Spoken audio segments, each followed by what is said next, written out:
comment fait-on la science? Comment ne fait-on pas la science? Bon, Martin vous a déjà fait l'article du thème. On va aussi voir avec Elzen qu'est-ce que la science pour cette première conférence. Ne sois pas timide. Bonjour. Bon, Elzen ou Sébastien, tu viens de loin, là, mais tu connais Lyon, non? Bah, j'y ai fait ma thèse. Ah, okay. Et du coup, tu fais quoi là? Tu es en Bretagne? Tu fais quoi en Bretagne? Je suis médiateur scientifique au Planétarium de Bretagne. D'accord. Et là, bah écoute. Oui, non, pardon. Et tu fais aussi partie de Skepticon? Skepticon, oui, qui est une association de vulgarisation autour de l'esprit critique qui est diffusée sur une plateforme du même nom, skepticon.fr. Voilà. Ok. Dernière chose, tu es aussi libriste? Je suis militant pour le logiciel libre. Je ne sais pas s'il y a des gens de la Ligue dans la salle. Il y a des gens dans la salle? Je savais que tu allais lever la main. Bon, je vous laisse avec Sébastien. Eh bien donc, bonjour tout le monde. Oui, comment je fais passer les slides du coup? C'est ce bouton-là. D'accord. Ok, c'est mieux quand tout est prêt. Donc, bonjour tout le monde. On m'a confié la lourde responsabilité de faire la conférence d'ouverture. Donc, je vais vous parler de comment on fait ou on ne fait pas de la science. Je vais commencer par un petit avertissement. Oui, si ça marche ce truc, voilà. Comme je vous le disais, je travaille d'habitude dans un planétarium. Donc, en général, quand je parle à des gens comme ça, j'ai 1 heure devant moi et j'ai des planètes qui bougent au-dessus de ma tête. Donc là, on ne va pas tout à fait être dans les mêmes conditions. Mais on va y arriver quand même. Et donc, je voulais vous parler donc, de ce que c'est que la science, comment ça marche, et j'ai envie de commencer par une petite fable. Vous avez probablement déjà entendu cette histoire, c'est l'histoire de plusieurs aveugles qui un jour rencontrent un éléphant, et puis chacun touche une partie différente de la bête. Et du coup, quand ils essaient d'en reparler après, ils ont l'impression d'avoir vu des créatures complètement différentes, puisqu'ils ont vu, ils ont touché des trucs qui n'avaient pas du tout le même aspect. Et la morale de base de l'histoire, c'est de dire qu'on n'arrivera jamais à s'entendre sur le monde parce qu'on a tous des perceptions différentes, tout ça. Mais il y a un truc qui me paraît intéressant dans cette histoire, c'est que, quelle que soit la manière dont on la raconte, il y a bien un éléphant. Et ça va être ça la base de la science, c'est qu'il y a bien un monde autour de nous, il y a bien quelque chose qui ne dépend pas de nous, et on va essayer de l'expliquer. Et la science, c'est tout simplement ça, c'est les méthodes dont on se dote pour essayer de se mettre d'accord sur à quoi ressemble cet éléphant, bien qu'on soit tous plus ou moins aveugles. Et donc, on va essayer un peu de faire ça. Et donc, du coup, la question que j'avais envie de poser pour cette conf, la voici. Voici un petit échantillon du monde vivant. Manifestement, ces animaux sont tous très différents les uns des autres. Et pourtant, quand on les regarde, on arrive tous à identifier immédiatement que c'est à peu près le même genre de bestiole. Et donc, est-ce qu'il y a une explication au fait qu'on ait à la fois cette diversité et cette ressemblance dans le monde du vivant ? Et alors, il y a une explication qui a été proposée il y a très très très longtemps, qui serait que tous les êtres vivants, tout ce qu'il y a autour de nous, ne seraient que des reflets imparfaits d'idées parfaites, mais qui nous sont totalement inaccessibles. Vous connaissez ça, hein, c'est le mythe de la caverne de Platon, qui est représenté ici sur un tableau qui s'appelle l'École d'Athènes de Raphaël. Et donc, vous avez Platon au milieu qui montre du doigt le monde des idées, le monde parfait, tout ça. Et à côté, vous avez Aristote qui lui dit « Mollo, mollo, t'es gentil, mais on va commencer par essayer d'expliquer ce qu'on a autour de nous et les trucs auxquels on n'a pas accès, on verra plus tard. » Eh bien donc, ça va être ça la base de notre démarche. Ça va être le deuxième pilier de la démarche scientifique. Oui, je les prends dans le désordre, faites pas gaffe. Ça va être ce qu'on appelle le postulat réaliste, c'est-à-dire l'idée qu'il existe un monde qui est indépendant de nous et que c'est de ce monde qu'on part pour essayer de l'expliquer. Donc c'est expliquer la nature avec les ressources de la nature. Maintenant, comment on fait? Alors, on a toujours cette histoire de chat à expliquer. Eh ben, la meilleure explication qu'on ait jusque-là, on la doit à ce monsieur qui s'appelle Charles Darwin. Contrairement à ce qu'on dit parfois, Charles Darwin n'a pas montré que le vivant évoluait, n'a pas montré qu'il y avait des changements de forme d'une génération à l'autre. Ça, pour lui, c'est évident. Vous êtes différent de vos parents sont différents de leurs grands-parents, etc. Donc, la nature change en permanence. Ça, c'est son point de départ. Et dans cette nature qui change en permanence, il essaie d'expliquer pourquoi on a des formes communes qui se ressemblent d'une génération sur l'autre. Et l'explication que nous propose Darwin, c'est que s'il y a des individus qui sont un peu plus adaptés à leur environnement, ils vont peut-être faire un peu plus de bébés. Et si ils font un peu plus de bébés, eh bien, ceux-ci pourront avoir les mêmes caractéristiques et feront eux-mêmes un peu plus de bébés, etc. Et ce qui fait que ces caractéristiques favorables, au bout d'un certain nombre de générations, auront complètement envahi la population. Et donc c'est la raison du titre de son bouquin principal, De l'origine des espèces, parce qu'il nous explique comment, dans une nature en perpétuel changement, des formes stables, qu'on peut baptiser espèces, apparaissent. Alors, ça, c'est une explication qui est proposée par Darwin, mais il y a tout de suite une objection qu'on peut faire, qui a été faite par un certain Karl Popper notamment, c'est qu'il nous faut pouvoir une possibilité de vérifier. Comme le dit Popper, une théorie qui n'est réfutable par aucun événement qui se puisse concevoir est dépourvue de caractère scientifique.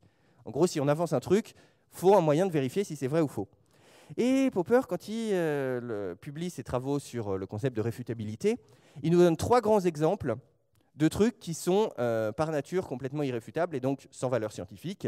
Il nous parle de l'astrologie, il nous parle de la psychanalyse, qui sont effectivement aujourd'hui reconnus comme des pseudosciences, et il nous parle de l'évolution, donc de la théorie de Darwin.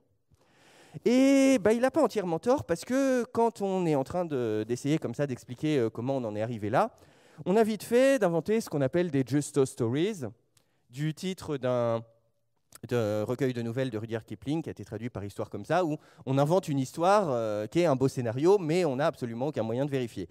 Et c'est effectivement un écueil qu'on peut rencontrer assez facilement. Typiquement, on a un champ disciplinaire qui s'appelle la psychologie évolutive, ou Evopsy, qui repose beaucoup sur ce genre de procédé. Mais ce n'est pas vrai de la théorie de l'évolution dans son ensemble, parce qu'on a des moyens de la tester, et je vais vous en présenter un, parmi des tas et des tas, mais j'ai pris un des plus emblématiques. Voici un petit papillon qu'on appelle la phalène du bouleau, du nom de l'arbre, parce qu'elle se pose sur le tronc de l'arbre, et on voit assez bien qu'elle s'y camoufle plutôt pas mal. Et puis, au début du 19e siècle, même si ma mémoire est bonne, mais je suis complètement fâché avec les dates aujourd'hui, donc je ne vais pas être très précis, on voit apparaître un nouveau variant de papillon, on va dire. On voit apparaître des phalènes noires qui, du coup, se voient beaucoup plus sur les troncs des bouleaux. Et donc, ça, c'est une diversité préexistante. Et puis, à ce moment-là, on commence à faire ce que nous autres, Homo sapiens, on fait le mieux, à bousiller complètement notre environnement. C'est l'époque de la révolution industrielle anglaise et on met des usines partout et ces usines crachent des tas et des tas de fumée. Et il se trouve qu'il y a tellement de fumée que les troncs des bouleaux sont complètement recouverts de suie et deviennent noirs. Et d'un coup, on voit que pour nos phalènes, ça change pas mal de choses. Parce que les papillons noirs, du coup, se camouflent beaucoup mieux, alors que les blancs sont tout de suite visibles. Et on observe que ce changement dans l'environnement va avoir une influence sur notre population de papillons. On va avoir les papillons blancs qui vont devenir de moins en moins nombreux et les noirs de plus en plus nombreux. Là où c'est intéressant, c'est qu'en plus, il se trouve qu'à l'époque, on se soucie encore un peu de notre environnement, et donc au bout d'un moment, on décide de filtrer les fumées des usines, et donc ça crache beaucoup moins de suie, et les troncs des bouleaux redeviennent blancs, et on voit la tendance s'inverser. Les papillons blancs redeviennent les plus nombreux. Donc on a ici l'être humain qui a influé sur le milieu, qui a changé la pression sélective, et ce qui a bien une influence sur la reproduction de ces papillons. Alors, je vous présente ça comme si c'était super simple, mais en vrai, à ma connaissance, les derniers travaux pour essayer de bien comprendre tout ce phénomène datent de 2016, pour un truc qui se passait au XIXe siècle. Donc vous voyez que comprendre, des fois, ça prend du temps. Mais donc voilà, ça, on arrive à peu près à le faire. Par contre, il y a un petit souci des fois, c'est que quand on essaie d'influer sur les conditions de vie d'un animal qui est dans cet état-là, ça va être un peu plus complexe. Et donc, on ne peut effectivement pas tout tester par l'expérience directe. Et dans ce cas-là, eh bien, on va se retrouver à passer sur un autre régime de preuves. Pour étudier les formes de vie du passé, on va passer sur le régime de preuves historiques, donc qui est utilisé en histoire, mais dans d'autres sciences qui s'intéressent au passé, comme la géologie, comme l'astronomie, etc. Et donc, on va utiliser des moyens détournés de prouver les choses. Alors, je ne vais pas tout détailler, j'ai largement pas le temps, mais un petit exemple, par exemple. Voici une plante qu'on appelle l'orchidée de Darwin, parce qu'elle a été étudiée par le même Charles Darwin dont on parle depuis tout à l'heure. Et Darwin a remarqué que ces plantes avaient toute cette espèce de tige que vous voyez là, qui a à peu près la même longueur chez toutes les plantes, qui est creuse et qui contient du nectar à la fin. Et Darwin a remarqué que énormément de plantes comptent sur les insectes pour leur reproduction. C'est les insectes, en allant butiner d'une plante à l'autre, transportent le pollen et donc aident les plantes à se reproduire. Et donc Darwin, en étudiant cette plante, nous énonce que si sa théorie de la sélection naturelle est exacte, alors il doit nécessairement exister quelque part dans la nature, pas trop loin de ces plantes on espère, un papillon qui a une trompe à peu près de la taille de cette tige et qui vient donc butiner ces fleurs-là. Et à l'époque où il dit ça, on n'a absolument aucune idée de cette bestiole, on n'a jamais vu un truc qui ressemble à ça, mais une quarantaine d'années plus tard, on découvre ceci. Et donc on a bien le résultat d'une démarche de vérification, on a une prédiction faite à l'avance qui amènera des observations ultérieures. Donc tout ça nous amène au 4e pilier de la démarche scientifique, je les prends toujours dans le désordre, le matérialisme de méthode, c'est-à-dire le fait qu'on travaille en faisant des actions, quand c'est possible, en faisant des actions sur le réel et en regardant comment le réel réagit, et quand ce n'est pas possible, en essayant de trouver des manières détournées de le faire, mais ça limite le champ d'application des sciences à ce sur quoi il est conceptuellement possible d'aller faire une action, même si on ne peut pas le faire en pratique. Et typiquement, des concepts comme Dieu, par exemple, on ne peut pas aller faire une action dessus, donc on ne peut pas voir comment il réagit, donc on ne peut pas bosser avec en science. Maintenant, je viens de vous montrer que Popper avait tort, eh bien, il l'a reconnu lui-même. Il l'a publié le fait qu'après concertation avec des biologistes, il a réussi à comprendre qu'effectivement, la théorie de la sélection naturelle est testable, et donc c'est bien une science d'après lui. Et c'est quelque chose de super important, ça, quand on fait une erreur, d'arriver à le publier. Et donc, merci M. Popper, et ce serait bien que d'autres gens arrivent à en faire autant. Et c'est d'autant plus important que des erreurs, on va en faire des tas et des tas et des tas, parce que quand on étudie le vivant, par exemple, on a vite fait de tomber sur des surprises comme celle-là. Alors ça va, nous, depuis le temps, on est habitués, mais imaginez-vous l'époque où on a découvert cette bestiole, l'ornithorynque. C'est pas tant sa forme bizarre, mais c'est surtout que ça faisait plus de 2000 ans depuis Aristote que chaque fois qu'on voyait des animaux avec des poils, c'était des animaux vivipares. Et quand on découvre un animal avec des poils qui pond des œufs, ça fait vraiment très, très, très bizarre. Et donc, on va régulièrement, comme ça, devoir faire des découvertes, voir des trucs qui ne correspondaient pas à ce qu'on connaissait jusque-là. Et on va devoir régulièrement remettre à jour nos connaissances. On va devoir essayer de trouver une méthode pour, malgré nos connaissances incomplètes, arriver à l'explication la plus satisfaisante possible. Et donc, on a tout un tas d'outils qu'on a développés pour ça, que je ne prends pas le temps de détailler, mais si ça vous intéresse, comment on fait des matrices de caractères comme ça, vous avez 2 chouettes vidéos de la chaîne Paléogie qui vous expliquent ça. D'ailleurs, il paraît que Jonathan est dans la salle, donc si tu es là, bonjour et merci. Et puis, on va continuer, on va mener au 3e pilier de la démarche scientifique. Donc celui-là est à peu près à la bonne position, la rationalité, c'est-à-dire que nos productions, ce qu'on va faire pour expliquer la nature, ça doit suivre les règles de la logique et ça doit respecter autant que possible le principe de parcimonie, c'est-à-dire le fait qu'on va favoriser les explications qui vont nécessiter le moins d'hypothèses faites sur mesure. Globalement, on essaie de trouver les réponses qui posent le moins de nouvelles questions. Donc, voilà pour ce 3e pilier. Maintenant, tout ce qu'on vient de voir là, ça ne nous protège pas des erreurs ni des fraudes. Vous avez ici, cette illustration vous montre l'exemple de l'homme de Piltdown, qui est un célèbre exemple de fraude scientifique. En gros, c'est un mélange d'ossements de chimpanzés et de orang-outans qu'on a fait passer pour un ancêtre de l'humanité. Et il y a des tas de scientifiques très sérieux qui y ont cru. Je ne rentre pas non plus dans les détails, mais voilà, des erreurs, c'est toujours possible, des fraudes, c'est toujours possible. Et donc, il va nous falloir faire attention à ça, et il va falloir prendre ça en compte dans nos explications, dans notre manière de comprendre le monde. Et c'est pour ça que la science ne se fait pas toute seule, c'est pas une personne dans son coin qui va faire la science, c'est un travail collaboratif. On a des peer reviews, on a plein de choses pour que les gens se corrigent les uns les autres.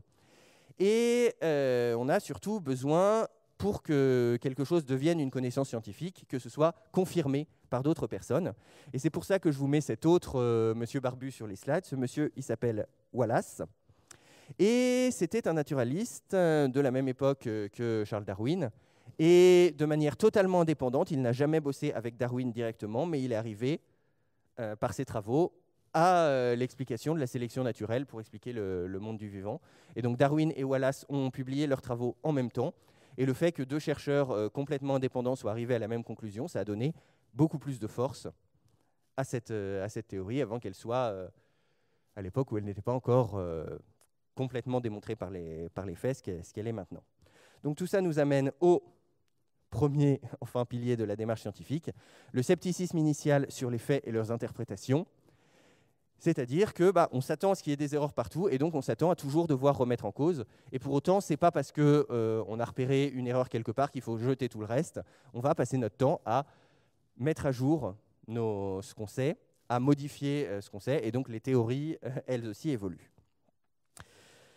Tant que j'en suis à parler d'évolution et de rectification d'erreurs, je voulais vous parler de ça, rapidement. Ça, c'est une image, bon là c'est une version humoristique, mais c'est une image que vous avez probablement déjà vue, qu'on appelle la marche vers le progrès, où on voit des Homo erectus, des Homo habilis, je ne sais jamais dans quel ordre c'était, et puis des Homo sapiens à la fin, et donc on voit une marche des hommes, des cousins préhistoriques de l'être humain, vers l'être humain, comme si l'évolution était dirigée vers nous. Et puis en général, on vous met juste devant eux un chimpanzé qui est une créature actuelle, donc cette image, qu'on utilise régulièrement pour montrer, pour expliquer l'évolution, n'a juste aucun sens d'un point de vue évolutif, du point de vue de l'évolution telle qu'on la connaît. Et donc si vous voulez vraiment représenter les choses, il va plutôt falloir utiliser un arbre comme celui-là, où le chimpanzé et l'être humain, qui sont deux espèces actuelles, sont au même niveau, et où les autres sont un peu avant, puisque ce sont des espèces disparues, mais ne sont pas devant et sont légèrement à côté. Et cette manière de représenter l'arbre du vivant que vous voyez ici, je la tiens de l'excellent documentaire Espèces d'espèces que je vous conseille au passage. Et tant qu'on est à corriger un peu les marches vers le progrès, il y en a une autre à laquelle j'aimerais bien m'attaquer, c'est celle-ci. Alors je ne détaille pas ça non plus, mais vous avez probablement déjà eu l'occasion de voir ce genre de représentation, où telle science est une application de telle autre, etc. On doit l'explication de base à M. Auguste Comte. Je ne vais pas détailler du tout, mais vous avez une chouette vidéo du Vortex sur le sujet. Ce que je voulais dire à propos de ça, c'est que elle n'est pas complète, cette image, parce que ça vous met les maths en tête de fil, mais les maths ne sont pas du tout la tête de fil, c'est-à-dire que en maths, si vous n'avez pas le concept d'implication, si vous n'avez pas la notion de contraposé ou des trucs comme ça, vous n'arriverez pas à faire des maths. Donc les maths elles-mêmes sont une application de quelque chose, c'est une application des règles de logique. Et les règles de logique sont étudiées par un domaine particulier qu'on appelle l'épistémologie. C'était le boulot de Popper, épistémologue. Et donc, derrière cette mathématicienne, on devrait encore avoir un ou une épistémologue. Et là où ça devient très drôle, en tout cas de mon point de vue, c'est que l'épistémologie, eh bien, c'est le fait d'étudier comment fonctionne la connaissance, comment fonctionne la science. Et donc, c'est aussi le fait d'étudier comment fonctionne le groupe social des scientifiques. Et donc, c'est une application de la sociologie. Et donc, l'épistémologue, elle devrait être derrière la mathématicienne, elle devrait être aussi devant la sociologue. Et donc, ce schéma, on pourrait plutôt le représenter comme ça. Prenez pas la peine d'essayer de tout lire, ils sont juste en train de dire machin est une application de truc. Mais donc, cette représentation linéaire des sciences, elle n'est pas vraiment complètement complète. Alors, comment est-ce qu'on pourrait essayer de représenter la répartition des différentes sciences ? Eh ben, je vous propose une piste de réflexion. C'est pas du tout, c'est juste moi qui vous propose ça, mais on pourrait essayer de représenter ça comme ça. Là, ici, je vous ai classé un petit échantillon de sciences selon deux axes. D'un côté, le régime de preuve plutôt expérimental, donc celui des papillons et des usines. De l'autre, le régime de preuve plutôt historique, celui de l'orchidée. Et puis, sur l'autre axe, est-ce que ce sont des sciences qui parlent plutôt de lois générales, de trucs qui sont valables dans l'ensemble du domaine, ou est-ce que c'est plutôt l'étude d'un objet en particulier ? Et il me semble que quand on essaie de répartir les sciences de cette manière-là, eh ben, on a des découpes qui ne sont pas forcément celles qu'on fait d'habitude, puisque, par exemple, l'astronomie se retrouve sur chacun de ces deux axes beaucoup plus proche de l'histoire qu'elle ne l'est de la chimie. Donc, voilà, c'était mon point pour dire que je pense que cette découpe qu'on fait habituellement entre les sciences dures d'un côté et les sciences humaines de l'autre, ce n'est pas forcément la plus pertinente. Et il y a peut-être d'autres moyens d'étudier les choses. Donc, j'ai maintenant terminé pour cette présentation, juste pour répondre à la question de cet événement. Comment est-ce qu'on fait ou est-ce qu'on ne fait pas de la science ?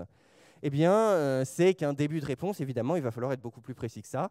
Mais la réponse que je voulais vous proposer, c'est qu'on fait de la science en s'appuyant bien solidement sur les 4 piliers que je viens de vous présenter. Parce que s'il nous en manque un, c'est qu'on est en train de faire autre chose que de la science. Voilà.